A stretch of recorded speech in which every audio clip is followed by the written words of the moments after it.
좋은 날입니다. 오늘도 말씀 안에 승리하는 하루 되시기를 기도하겠습니다. 오늘 생명의 산 본문은 마가복음 5장 1절부터 20절입니다. 오늘 본문에서는 예수님께서 거라사에서 군대 귀신 들린 자를 회복시켜 주시는 모습이 나옵니다.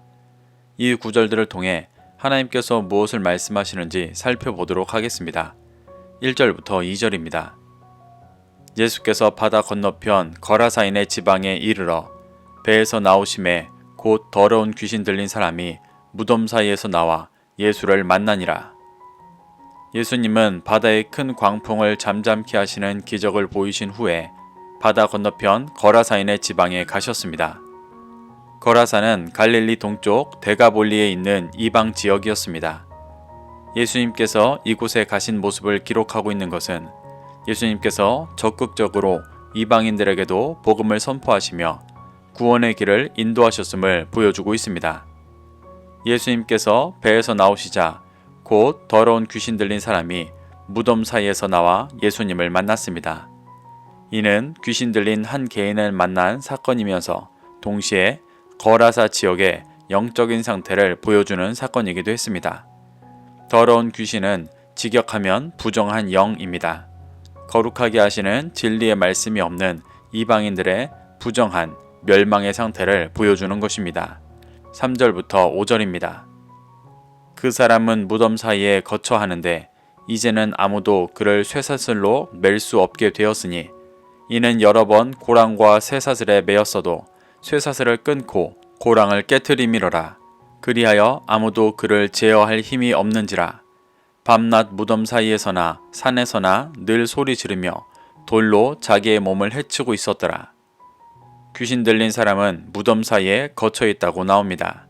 이는 직역하면 무덤 안에 거했다라는 의미입니다. 깊은 어둠과 사망의 음침한 골짜기에 거하던 영의 모습을 보여주는 것입니다. 또한 쇠사슬로 맬 수도 없게 여러 번 고랑과 쇠사슬로 매었어도 쇠사슬을 끊고 고랑을 깨트려 아무도 제어할 힘이 없는 존재라고 표현하고 있습니다. 이는 그 부정한 영과 비진리가 전혀 제어되지 못할 정도로 강성하여진 모습을 보여주고 있습니다. 그래서 그는 밤낮 무덤 사이에서나 산에서나 늘 소리 지르며 돌로 자기의 몸을 해치고 있었다고 표현하고 있습니다. 이렇게 소리 지르고 자해하는 모습은 더러운 귀신의 본성을 잘 보여주고 있습니다. 6절부터 8절입니다. 그가 멀리서 예수를 보고 달려와 절하며 큰 소리로 부르짖어 이르되 지극히 높으신 하나님의 아들 예수여 나와 당신이 무슨 상관이 있나이까. 원하건대 하나님 앞에 맹세하고 나를 괴롭히지 마옵소서 하니 이는 예수께서 이미 그에게 이르시기를 더러운 귀신아 그 사람에게서 나오라 하셨음이라. 제어가 불가능하고 스스로를 해치고 있던 귀신 들린 사람은 멀리서 예수님을 보고 달려와 절하였습니다. 이는 3장 11절에서 나왔던 더러운 귀신도 동일하게 행했던 모습이었습니다. 이들은 예수님께서 하나님의 아들이신 것을 알고 그가 행하실 일도 알고 있었습니다.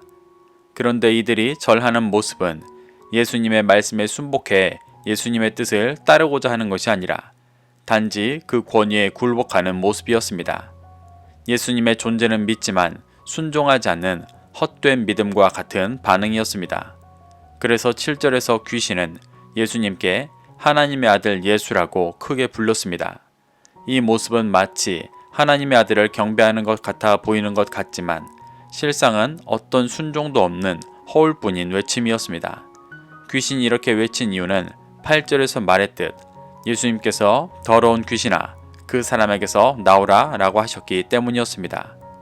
귀신은 자신을 나오라고 하시는 예수님께 자신은 예수님과 아무 상관이 없으니 괴롭히지 말라고 청했습니다. 예수님의 말씀에 반응하고 진정으로 따르는 자들은 예수님과 한몸 되어지지만 귀신처럼 예수님의 존재는 알아도 믿고 따르지 않는 존재는 예수님과 아무 상관이 없는 존재가 되는 것입니다. 귀신은 그러한 삶을 유지하기를 원하며 자신을 멸하러 오신 예수님께 자신을 상관하지 말고 떠나달라고 말하고 있는 것입니다. 9절부터 10절입니다. 이에 물으시되 내 이름이 무엇이냐?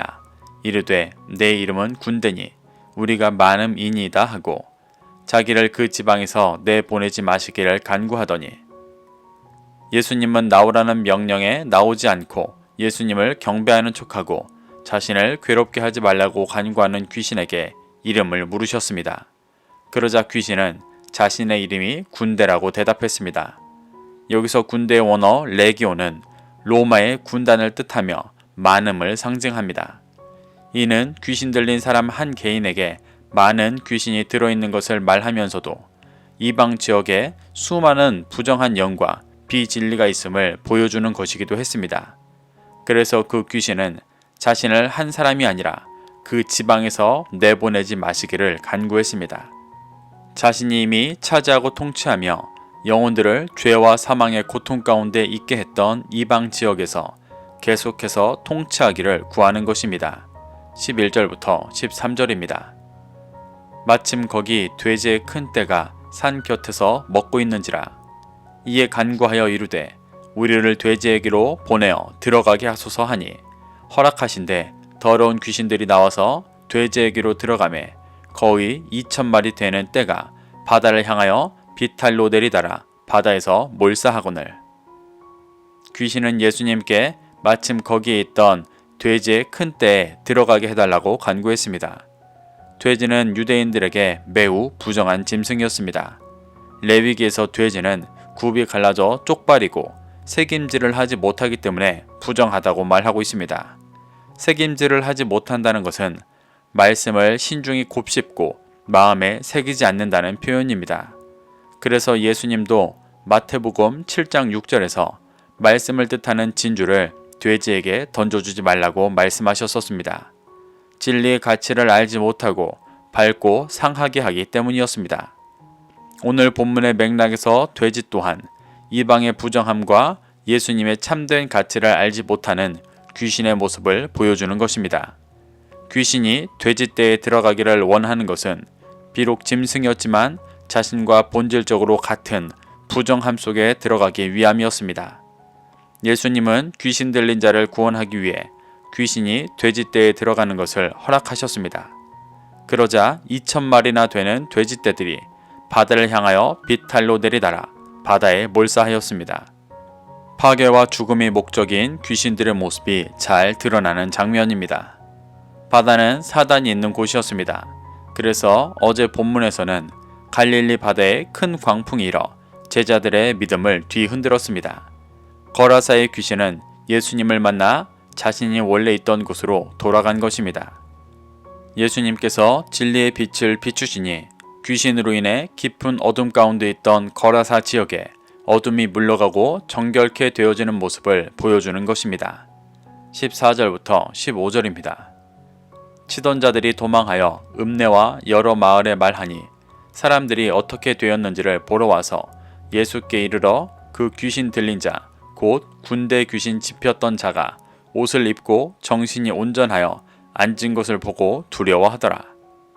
돼지떼 2,000마리가 모두 바다에서 몰사하는 것을 본 돼지 치던 자들은 도망하여 읍내와 여러 마을에서 그 소식을 전했고 사람들이 어떻게 되었는지 보러 왔습니다. 그들은 귀신 들렸던 자가 옷을 입고 정신이 온전하여 예수님 앞에 앉아 있는 것을 보고 두려워했습니다. 여기서 귀신 들렸던 자에 대해 옷을 입었다는 것은 단순히 겉옷을 걸친 것을 말하는 것만이 아니라 예수님께서 가르쳐 주시는 진리의 옷을 입은 모습을 표현하고 있는 것입니다.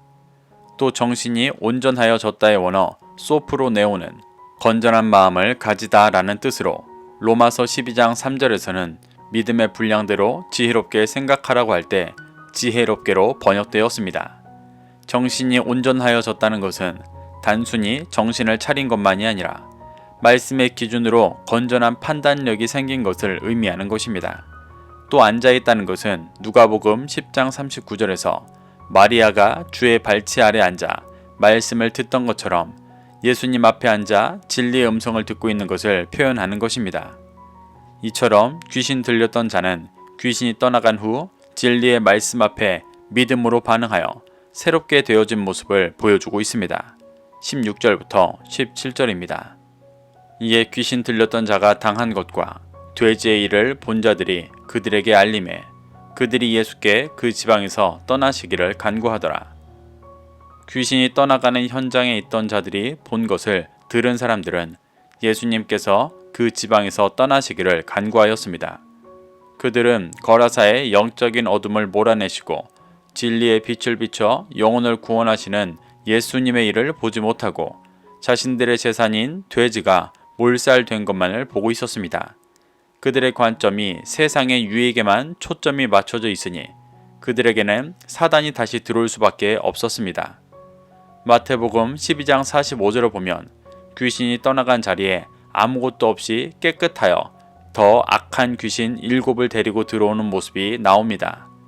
거라사 사람들은 예수님의 빛을 보고도 여전히 육신의 유익만을 생각했기 때문에 다시 귀신이 들어올 수밖에 없었을 것입니다. 18절부터 20절입니다. 예수께서 배에 오르실 때 귀신 들렸던 사람이 함께 있기를 간구하였으나 허락하지 아니하시고 그에게 이르시되 집으로 돌아가 주께서 내게 어떻게 큰 일을 행하사 너를 불쌍히 여기신 것을 내 가족에게 알리라 하시니 그가 가서 예수께서 자기에게 어떻게 큰 일 행하셨는지를 대가 볼리에 전파하니 모든 사람이 놀랍게 여기더라.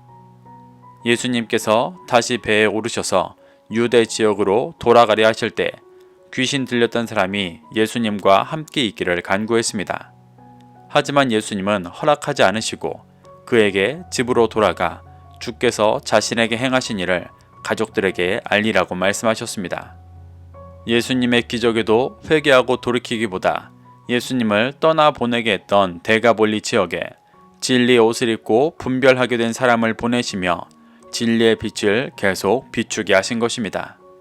그는 가족들에게 알리라던 예수님의 말을 넘어 자신이 살고 있던 데가볼리에 예수님께서 행하신 일을 전파하며 주님께서 앞으로 행하실 일을 준비하는 귀한 사역을 담당하게 되었습니다. 예수님께서 데가볼리의 거라사 지역에서 귀신 들린 자를 회복시켜 주시는 모습을 통해 교훈받아 자신의 신앙을 돌아보게 되시기를 축복합니다. 예수님께서 아무리 진리의 빛을 비추시고 우리 안에 부정한 영을 쫓아주셔도 우리의 삶이 간구하는 것이 변하지 않는다면 결국 더 큰 부정한 영이 들어올 수 있습니다. 하나님 앞에 구하는 자신의 소망이 모든 죄인을 구원하기 원하셨던 예수 그리스도와 같아져 진리의 옷을 입고 빛을 비추는 그리스도인들이 되기를 소망합니다. 오늘도 이 말씀을 심령에 새겨 승리하는 하루 되시기를 기도하겠습니다.